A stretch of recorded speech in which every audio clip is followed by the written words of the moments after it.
And now my green piece is completely dried.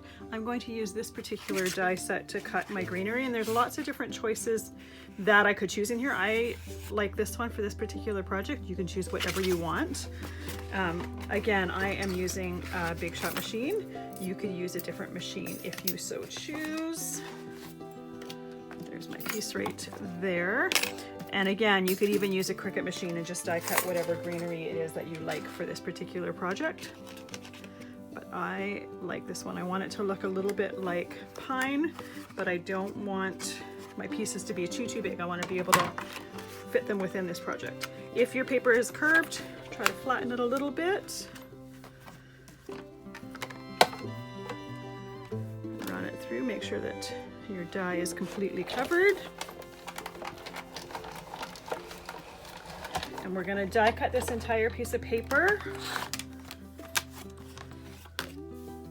And again, you probably have some extras. You could always use them in your project and fill in a little bit more greenery than I did in mine, or you could save it for a different project. Try to get your pieces as close to each other as possible so that we get as many die cuts as possible out of your sheet of paper.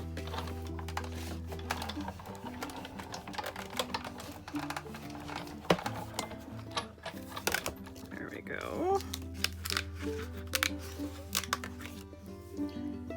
And always helpful to have a die pick to help take your pieces right out of your die. There we go.